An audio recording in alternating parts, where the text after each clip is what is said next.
show Grizzly, bitch.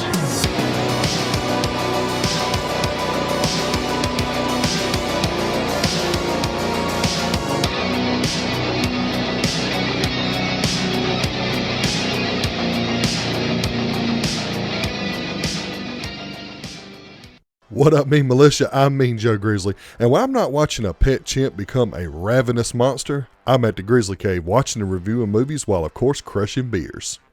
And I am back to bring y'all my first movie review of 2026, Primate, the story of a Hawaiian family who has a pet chimpanzee who gets rabies and proceeds to pick them off one by one.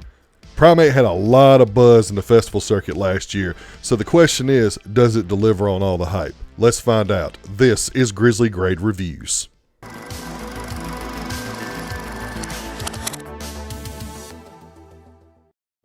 So this was one of AMC's Scream Unseen. It was the first one of this year, and it could have been a plethora of movies, including 28 Years Later Bone Temple, but it turned out to be Primate. And last year in the festivals, I heard that Primate was one of the best films that was going around the festival circuit last year. And when I finally seen that it was going to be Primate, I instantly got excited. But I kind of tempered my expectations because just because a movie has a lot of hype, we all know that doesn't mean it's going to be good.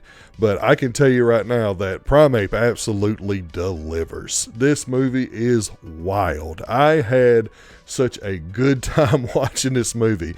It is intense. It is gory. It's got good practical effects. It's got pretty good acting, especially the guy who plays Ben the chimp. He does a phenomenal job of emulating all those chimp mannerisms and movements. And man, let's just get to the positives. So starting out with the positives, one thing that I liked about it was the story was simple and there was no need to complicate it whatsoever, and I felt like that they did a good job of keeping it simple and yet engaging. You got this girl named Lucy who has seemingly been off at college for a while, hasn't really talked to her family, and you find out later that the reason why is because her mother had passed away recently, and she kind of just went out on her own to try to clear her head and figure out life. And when she returns home, she brings home a couple of friends with her. And when they get there, the friends are shocked to see that she has a pet chimpanzee. It turns out that her mom was a linguist and she had raised this chimp as one of their family, and it knows how to communicate with sign language and everything, and is a literal part of the family. So they automatically give you that emotional connection with all the characters to this chimpanzee, and they also establish a connection with the audience as well, because he is a very lovable chimp. He's a very cool animal. He's one of those that you're like, oh man, I want a pet chimp, even though that really flips on its head very, very quickly when the movie gets going. I love the means in which they got to the conflict of the movie, and it's no spoiler, and he gets bit by a mongoose and he gets rabies. And something that is such a simple premise like that is something that is so effective that this really, really intelligent chimpanzee that can sign language and is really smart, and chimps are smart to begin with, gets rabies and becomes this murderous villain. And I don't say that lightly. Ben is an absolute fucking menace. He is cold, he is calculated, he isn't just a wild animal thrashing around and destroying everything. Ben is a monster. I thought that the main cast were all very likable people. You got Johnny Shibuya playing Lucy. She is our lead. She is, although we're not getting super deep performances here, I do think that she did a really good job of playing that big sister role that tries to take care of everybody and tries to take everything, all the responsibility in on herself when all this shit pops off. I thought that she did a pretty damn good job at that. And you got Troy Kotsar who plays her father, and he is an actual deaf actor, and he does a very good job. He, being deaf, he just fits right into the role, considering the situation where sign language is something that is used a lot in this movie. He just jumps right in, and he does a good job of conveying emotion, even though he is deaf and he doesn't speak. And he is actually really funny. He has a lot of little quick lines and quips that he signs, and it had my audience laughing. It had me laughing as well. He's pretty funny.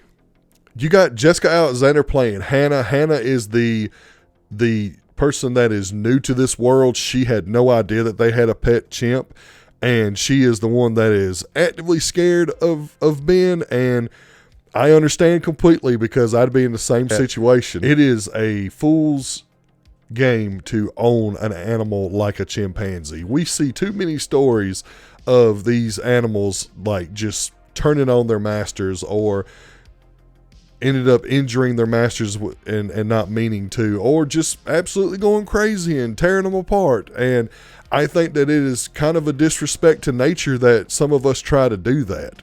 Now, I'm not knocking on anybody that wants to have a pet chimpanzee or a pet tiger or elephant or whatever you want, but this movie kind of hits home that, yeah, if a chimpanzee got rabies, this is what happens. So I understand exactly what the character of Hannah is going through, because if I came to a house that I've never been to before and they had a pet chimpanzee, I would be on edge the entire time. And she does a really good job of that. She also does a really good job of playing the bitchy, conniving character. She is the one that is there to literally just disrupt everything. And she mainly wants to disrupt Lucy's flow with this dude in the house that she's known her whole life, that she's kind of been waiting to get with. And Hannah just jumps in and tries to steal it from him right off the bat.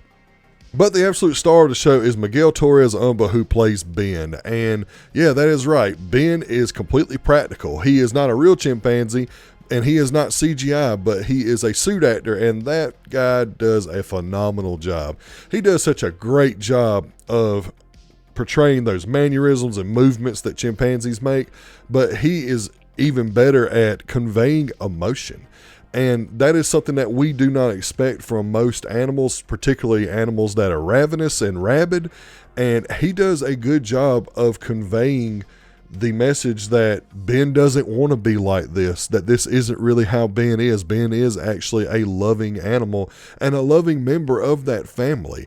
But because he got bit by an animal and got sick, now he has these compulsions to kill everyone that he cares about, really anyone that's in his vicinity. And it shows because there's several parts of the movie where Ben keeps on tapping the part that he got bit at and lowering his head and making little whiny noises, because he's trying to tell them that I'm sick, something's wrong.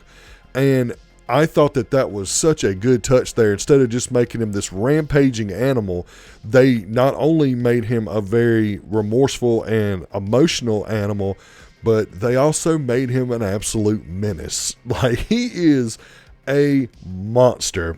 And it's cool to see that contrast where he has these little breakthroughs where he's trying to kind of get back control, and he kind of clicks into being his normal self for brief moments, and then proceeds to go right back into hulking out and just being this bloodthirsty animal. I thought that they did such a damn good job of making him so cold, calculated, and smart in how he stalked his victims and how he dispatched them and everything, even to a point where they try to do some things that he should absolutely have gotten taken down by, and he finds some way to do something that is so smart that he gets away and turns it back on our human victims. And to go along with all that, Ben is very, very, very creative when it comes to killing people. He has some moments in here. One of them is a kill of the year. There is faces getting ripped off, jaws getting ripped from people's heads, people getting beat to death with random objects, people getting thrown across the room. Just, he is relentless. When he is on, and he does not care.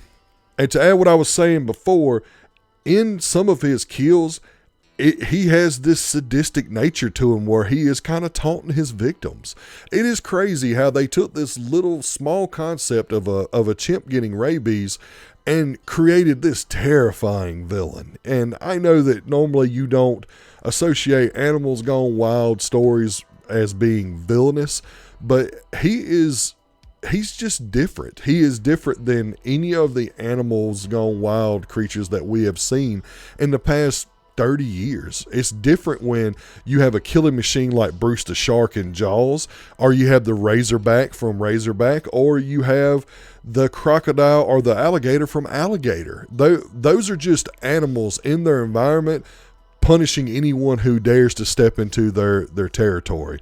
Ben is something that has no control over his own body and is pretty much letting out all of his dark instincts, and he is using everything that he was taught throughout the years of growing with this family to exact violence on all the people who love him. And that is diabolical as hell. Ben is a great villain. This movie is gory as hell. There are some great kills in this movie. There is possibly a kill of the year in here, and it's anywhere from Ben ripping people's faces off to Ben beating people to death to Ben ripping people's jaws off. It is insane. He is a menace. I am telling you that he is an absolute menace. Probably the biggest surprise of the movie is the soundtrack and the score. They have some damn good synthwave on this. It is very Carpenter-esque, and it really builds the atmosphere and the tension in this movie. I was super shocked by that, and to the point that if they ever bring this out on vinyl, which I doubt they will, I'm going to buy it because I thought that the score was so damn well done. The soundtrack is very 80s, and it's kind of a callback to those movies in the 80s where animals went wild, like Alligator and stuff like that. And I just thought it built this great haunting atmosphere. Pretty much had you on the edge of your seat when everything started popping off. And this movie does a good job of subtly building up to the moment in which Ben gets infected and he slowly starts to become this ravenous killer. I thought that it took a good job of pacing that and didn't like overstay its welcome on the build up. It established the background of the characters, established the setting, and then established the conflict and went balls to the wall after that.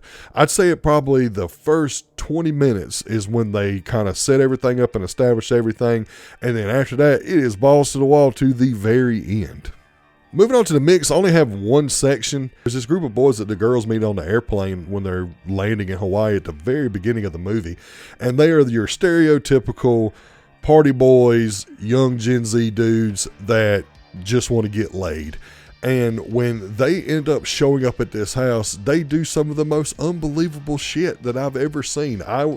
I put myself back in that phase in my life, and some of the shit they're doing in this movie I would have never done. I would never just walked into somebody's house that I don't know, particularly a very nice house where the people clearly have money. I would never just go into someone's refrigerator and crack open one of their beers. I would damn sure never go up to the girl's room and go through their stuff and lay on their bed and stuff. That's just ridiculous. And that was pretty much the most unbelievable part of the movie. And the only reason why I'm not putting it in the negatives is because it led to some of the best kills in the whole movie. And moving on to my negatives, I only really have one slight negative, and there's a couple of times in the movie that you have to suspend disbelief where certain characters have a little bit of plot armor, particularly the character of Lucy. There's several situations where she gets the same treatment as some of the characters that meet their end, and she somehow gets up and walks away or runs away, really. And I kind of found that to be kind of weak. I kind of wanted, it would have been a lot better and even more intense if they would have had her completely injured at one point and had to find ways to get away from Ben. Instead, they kind of just made her just get up and run instead of saying, holy shit, he just sat there and he beat on me for 5 minutes. I feel like my legs and my ribs are mush. She just dusts off and runs and doesn't even think about it. But I had a damn good time watching Primate, and when I tell you that this is going to be one of the best horror films of the year, and anybody that goes and sees this, they're not going to forget this movie because it was that damn good. It's got good performances, it's got damn good gore, it is intense, it will have you on the edge of your seat, and I cannot recommend it enough. So with all that being said, I am giving Primate a 4.5 out of 5. And it is 100% Grizzly grade guaranteed. Perfect way to kick off the new year with a horror movie that is just simple and just good and just delivers what we want. That's going to do it for this video. Thank you all so much for your continued support and patience. Without y'all, this channel isn't possible. And if you like this video, like it. And if you like it enough, please head over to the channel, hit the bell and subscribe button so you never miss a video. Also, please follow me on all social media platforms so you get movie updates, channel news, and all forms of badassery. If you click right here, you'll get my Stranger Things review for the finale, and if you click down here, you'll get all of my Grizzly grade reviews so far. So if you don't mind, go over there and check them out. And remember, I'm Joe Grizzly, bitch.